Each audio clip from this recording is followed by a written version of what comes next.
There are those that just want to be left alone, and those that just won't leave them alone. Which one are you? The Ernest Hancock Show.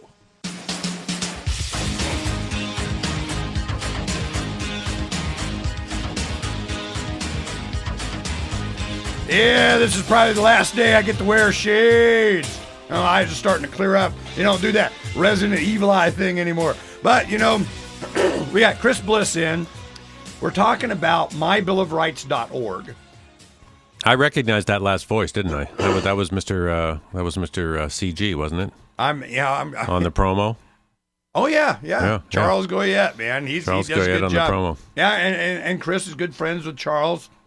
And Charles and I, we worked heavily behind the scenes, doing That's what we very could true. to promote this. And the one thing that I wanted to get into is the actual process by which we're at now. I mean, you go through all these, and the one thing off air we were talking about, I thought was funny. Yeah. Is the Bill of Rights has to be determined what? Well, the monument resolution, every bill that goes up in front of the legislature, at some point there's a committee called the Constitutionality Committee or something. It has to be declared that it's constitutional. So it's kind of funny. Putting up a monument to the Bill of Rights had to be considered constitutional. I thought that was pretty funny. And you think, and I'm telling, and you asked me what are the remaining things. They have to check the text for historical accuracy. Not the same as approving the text. They wouldn't want me to put the word "not" in one of the amendments. Not. They got to check the text for historical accuracy and approve that, and then a historical commission meeting on the final design stuff. And but I'm feeling like there's I just think that this represents an opportunity. I'm trying to figure out how to make it the best possible opportunity to have a bridging project that somehow. Bridging. Define that. What do you mean bridging? A bridging project is the reason why I chose the Bill of Rights to begin with is it's a common ground project. Anything that the ACLU and the NRA are equally passionate about different parts of, but nonetheless, they consider themselves sort of like enemies of one another. They both agree that the government should stay as far out of people's lives as possible. This was interesting when we did the improv in Tempe. We had a big fundraiser there. That was a great fun. That benefit was so good. Oh, we had a good time. And we had a guy dressed like Franklin who went out and hit up people's tables for cash contributions. It was great. Where's those Franklins? I'd like to see my picture, please. And there was Kirsten Sinema spoke, and I remember her making a comment about, she has to take the Second Amendment along with the rest of it, And that was always the joke with the liberals that, dang it, man, it's a full package. You can't go picking, you got to take the whole thing. And that was really the consolidating message of this whole thing. Yeah, and when I talk about it, I don't talk about it so much as the full package as, look, this is a design of interlocking elements. And the idea is that it's only as strong as its weakest link, so you really don't want to weaken any of the links that are already there. So,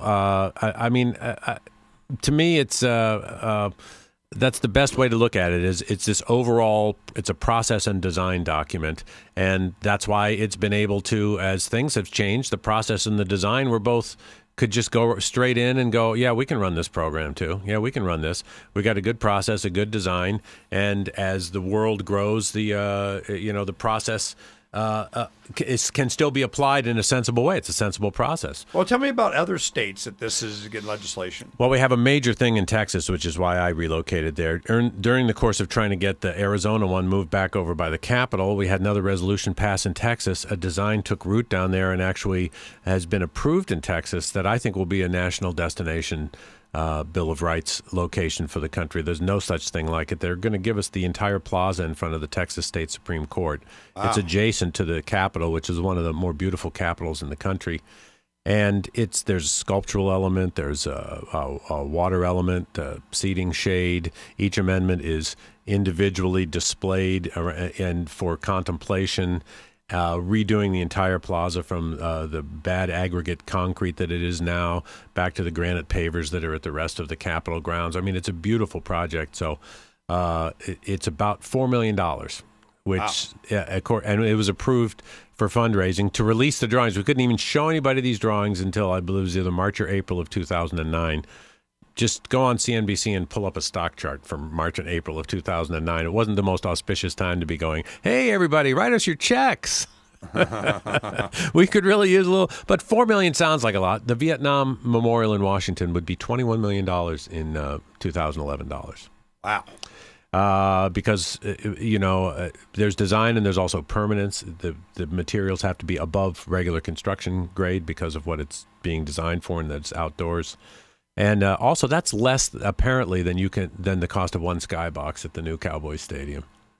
Well, Texas likes everything big anyway. Well, come on. I mean, 10 amendments, one skybox. I mean, that sounds fair, doesn't it?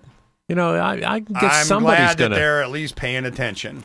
And, It's a beautiful design, though. That's up on the mybillofrights.org website, too. And we also have one in Everett, Washington, that we've got 2 alternate designs that we're looking at. And the community came together around that one just absolutely beautifully. And when this design comes out, we've got 2 professional fundraisers, one from the right and one from the left, who volunteered to do the project. Not that it's incidental; they had fundraising experience.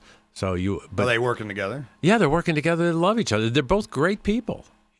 This is one thing that I'll tell you. At a time when this started, this is a good point to make with the audience. When this started, I understood how quickly this was going to be perceived as both a left and a right thing. And Charles's show, he's libertarian. He's seen as a champion of the right. He came from a Clear Channel radio station, but he wouldn't support the war, so that's where his claim to fame was. So what happened is you have this libertarian, all-encompassing support of the Bill of Rights that brings in the left and the right. You would think that it would be supported by everyone. And it was from the people. It was the partisanship that got involved. It was the small-minded people that were in politics and legislators and governors and all that stuff. And it was exactly what I hoped to emphasize, exactly what I hoped to show. But that the people could come together on this thing. And they did. And they put a lot of pressure on the legislature from school children, from businesses. The school kids was so cool. It was everywhere, and it was so obvious to those that had any kind of experience to see where this was going to go and why. The pressure was so enormous that they had to come up with some kind of solution to approve this thing, because are they going to be the ones that didn't approve a privately funded monument to the Bill of Rights? I mean, come on. I finally got a phone call from the Senate President's office the day after Sunday in the Metro section below the fold. There was an article about budget battle to ruin state's Bill of Rights monument, ? And the next morning my phone finally rang. So, that's what happens. Enough people are talking about it. It becomes a news story. Somebody writes about it. And then all of a sudden it's like, no, we'll get this done, and it was resolved that. But you do have to make noise, and you have to, and that's the thing. Of course, I should understand. I grew up in Washington, D.C. How can I not understand the way this game is I'll tell played? you how it works out. It's when you have that one libertarian legislative opponent that has nothing but his 6% he's going to get in the election, but he's going to bring this issue up every single event. And that's what they remember. And actually, to me, I mean, people say, why are you doing monuments to begin with? And it's like, the reason why is that having these principles in the public square is just a great place for them to be. School kids go on field trips to state capitals. The reason that I guarantee you 50,000 school kids a year minimum visit the state capitol here in Arizona. It might be more than that. It's important to put when you can get this thing into a kid's iconography, for lack of a better word, once they see that's a really good seed to be planting. I'm interested that Texas, you would think that they would be more, we're a republic and, the heck with the United States of America, a bill of what? We're separate. We're going to be our own country, that they would embrace this so much to be part of their heritage, and they would lock themselves in the United States is a sign in itself. The largest percentage, the more people from more citizens of the state of Texas join the military than any other state in the country. So, that talk is just, that's just part of the tradition of it being the Lone Star state that used to be an independent nation. Well, it's good for them getting locked in, man. The United States government is like, yay, we got Texas, man, and Arizona. We're locking them in. They're all getting the Bill of Rights monument out there. Well, thanks to Chris Bliss for Million kids a year go to that Texas Capitol grounds. That's the truth. No, I'm sure they would. A million visitors a year. Not all kids, but Thanks for Chris finally coming in, making it here, and being able to share this with you. Go to mybillofrights.org. mybillofrights.org. Right, and then later this week you're going to do the reading of the amendments when your voice is better. We need some people to videotape and send us their videotapes of the amendments. Okay, do that publisher at freedomsphoenix.com. All you do is go on Vimeo or YouTube, whatever, do a video of you reading one of the Bill of Rights amendments, and we'll make sure that it gets to Chris, and he'll include it in a montage or whatever he's doing. Yeah, and if you want to, I don't care if you want to do an introduction, if you want to dress up, I don't care what you do with it. It's up to you to do it however you want.